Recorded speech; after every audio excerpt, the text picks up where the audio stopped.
Hi, I'm Tonya Caruso. Welcome to Comcast Newsmakers, changing the lives of local young people. Joining us in our studios this half hour is Hadley Haas. She's an alumni parent of the DePaul School for Hearing and Speech.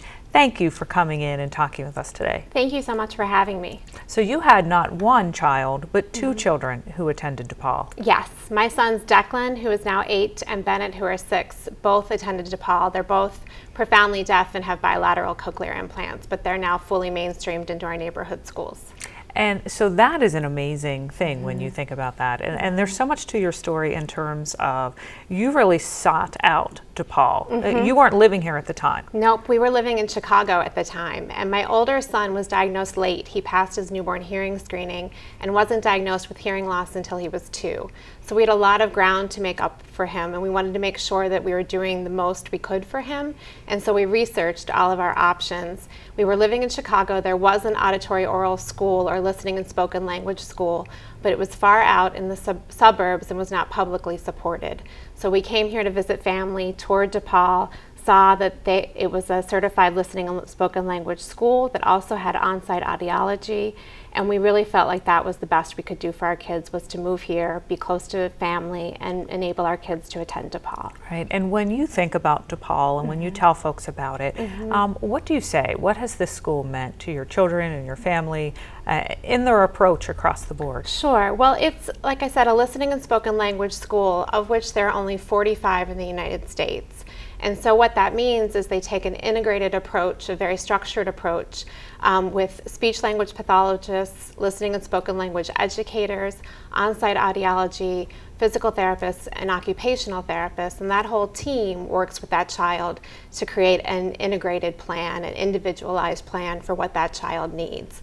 So for us, with my older son Declan, we really felt like he was treading water in the programs in Chicago, and when we moved here, we felt like he was finally closing that gap on his typical peers.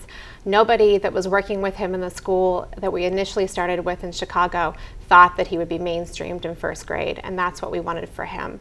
And he was able to do that, which is amazing because of what everybody did at DePaul. And Bennett had an easier time because he was diagnosed at birth, but he started in their toddler program and was fully mainstreamed by kindergarten.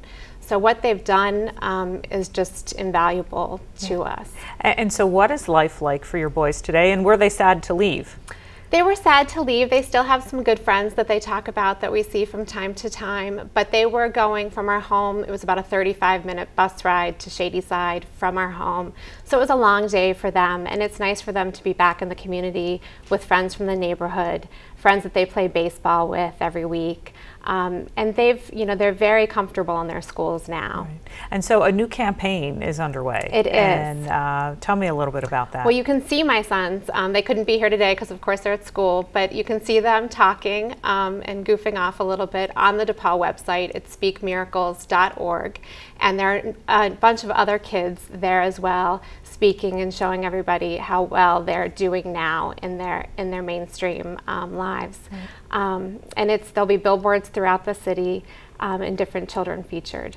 And so what do you want to say to parents about the school? I would think if a child is born and they have a diagnosis, it's difficult to begin with as to how do we even approach this and how does this change things. What advice would you give parents?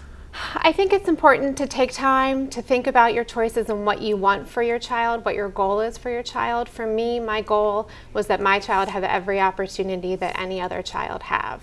To me, their deafness was never something to mourn because I knew that so much was possible for them. And so I would tell parents to take time to explore all their options and to think about what's important for them. And if what's important for them is speaking and fully participating in society, then I think DePaul is a wonderful place for those kids to start. Yeah, well, we thank you so much for coming in and spending some time with us today and sharing your story and talking about DePaul. We certainly do appreciate it. Thank you so much, Tonya. You're welcome. I'm Tonya Caruso. Thanks for watching Comcast Newsmakers. We'll send you back now to HLN.